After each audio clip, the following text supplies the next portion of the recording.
So this is exercise 5.2, starting with question 1.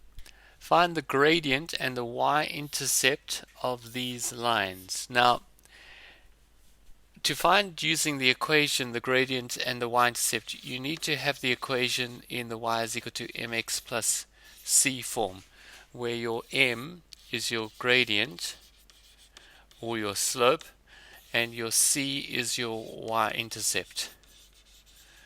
So in each of these cases we're going to need to put it into that form. So let's go through it. Starting with A, we're going to get 2x plus 3y minus 8 is equal to 0. I'll take the 2x and the minus 8 to the side. Remember the sign changes. So we're going to get 3y is equal to minus 2x plus 8. I then divide through by 3 all the way through, and I get y is equal to minus 2 over 3x plus 8 over 3. So therefore your slope is equal to minus 2 over 3, and your y-intercept is equal to 8 over 3.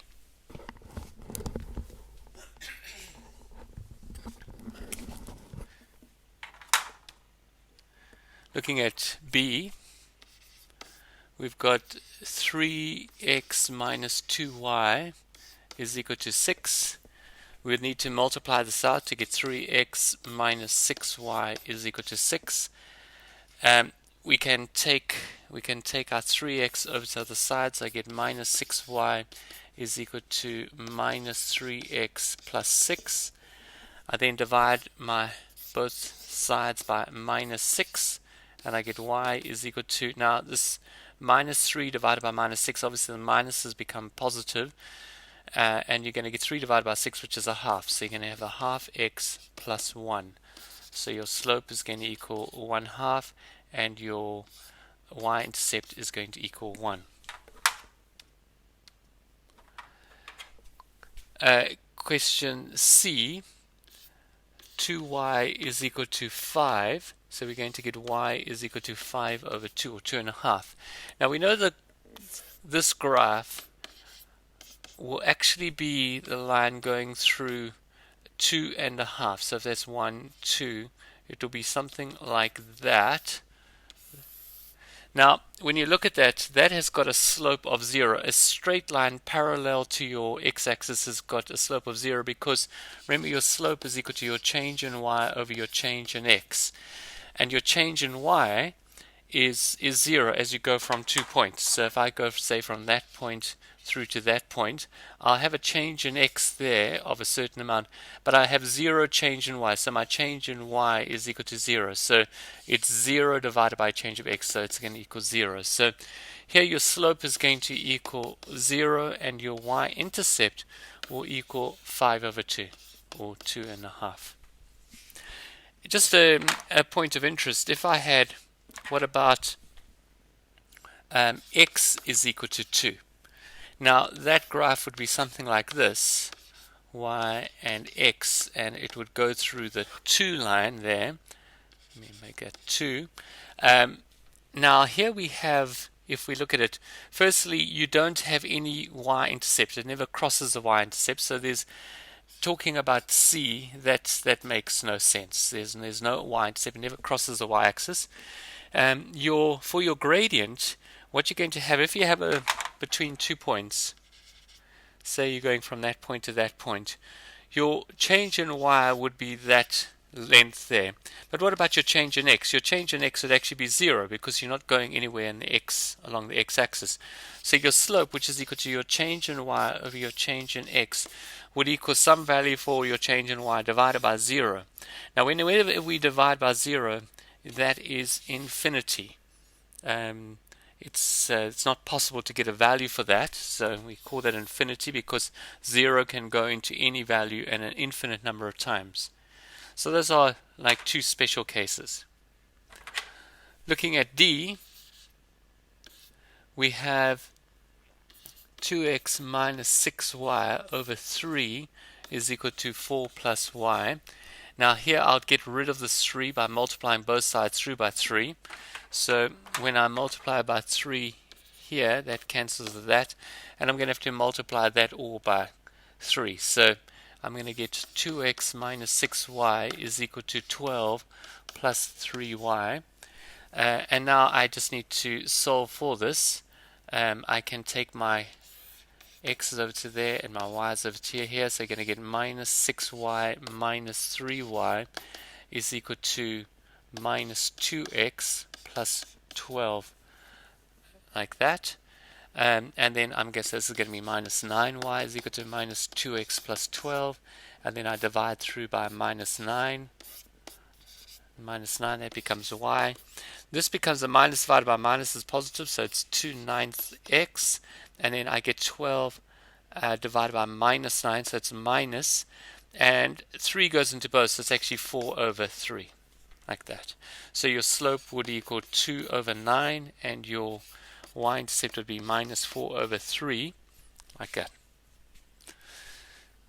Okay, good. So there we have question 1. Looking at question 2, draw a line passing through the point 1, 2, and a gradient of minus 3. Now whenever we have this, we want to firstly get that point that it goes through. So it goes through the point 1 and the point 2. So it will go through that point over there. And it's got a slope of negative 3. So from that point, work as that point is like your reference point. And because it's got a gradient of minus 3, your m is equal to minus 3. When it's just a whole, well, that's just an integer, put it over 1, and that's your change in y over your change in x. So when you go from this point, you're going to go, from this point, you're going to go 3 down. So you're going to go 1, 2, 3. You're going to be there.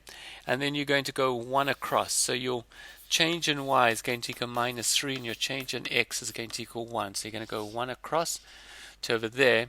And so I'm going to get my graph looking something like that. That would be my graph. These are all pretty much the same from there on. You've got it passing through the points minus 1 and 3, so it's through there. 1, 2, 3, so you're looking at about over there, going through that point, and it's got a slope, a gradient of a half, so that's your change in y, change in x, your change in y is equal to 1, your change in x is equal to 2.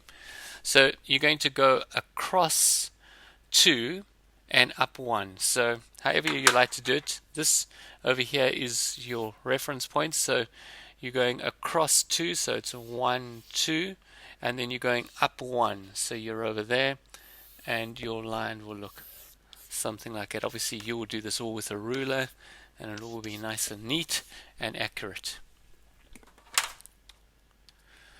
Question C, that cuts the x-axis at 2, 0 and the y-intercept at and with a y-intercept of minus 2.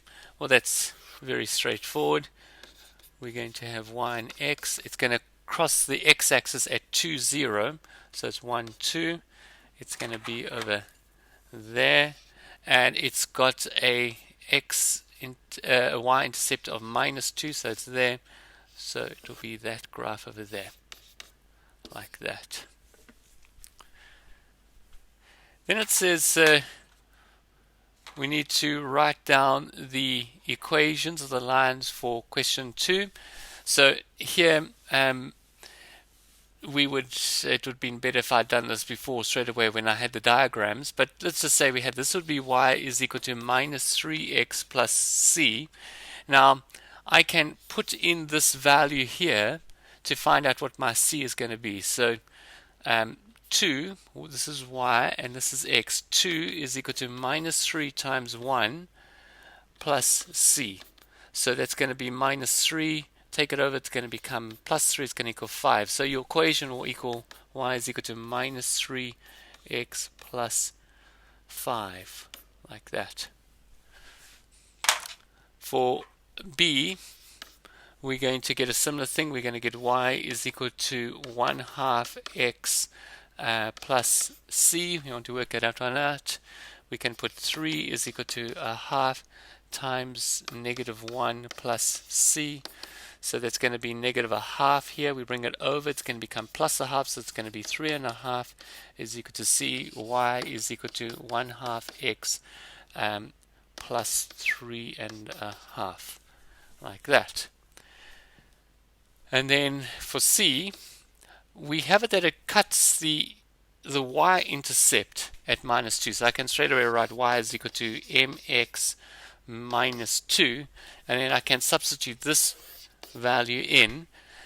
So we're going to get 0 is equal to m times 2 minus 2. So that goes over to the other side and becomes plus 2 is equal to m2. So we divide through by 2, and we get m is equal to 1. So my equation for that would be y is equal to x minus 2 would be the equation for the c.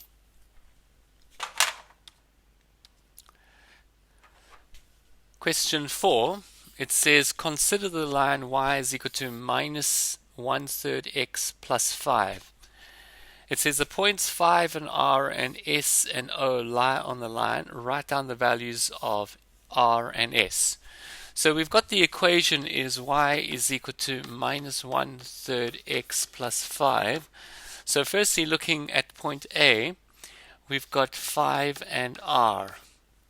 Okay, now this is your obviously is your x value and your y value. So I can replace my y by r is equal to minus 1/3. X is 5 plus 5. So I get r is equal to minus 5/3 plus 5. I can write that as 15/3. And so I'm going to get 10/3. When I add those two, you've got common denominators there. So your point r would equal 10/3. For B, point B, we have got s and 0. So my equation would be 0, using this equation again. 0, that's for my y, and my x is s. So it's equal to minus 1/3 s plus 5. So I can take it over to the side and it becomes 1/3 s is equal to 5. I multiply both sides by 3. Both sides by 3, that cancels that, and I get s is equal to 15. So s would equal 15. It then says write down the gradient of all lines perpendicular to the line. Now here we're going to use our formula that if two lines are perpendicular, then they'll follow this rule that the basically the product of them, that m1 m2 is equal to -1. So here we've got the one, this gradient here, let's call this m1 is equal to minus 1/3. So we're going to get minus 1/3 times m2 is equal to minus 1. So m2 must equal to be 3, because you get 3 times that, it will cancel that. If that's 3, that will cancel that, and you're left with -1. So that would be correct. Obviously, you could also put it into this formula over here. You could say m2 is equal to minus 1 over minus 1/3, like that. You've got a minus divided by a minus. That's so that's going to become plus. You get 1 divided by a third, so it's 1 times 3 over 1. So that's equal to 3. So either way is fine.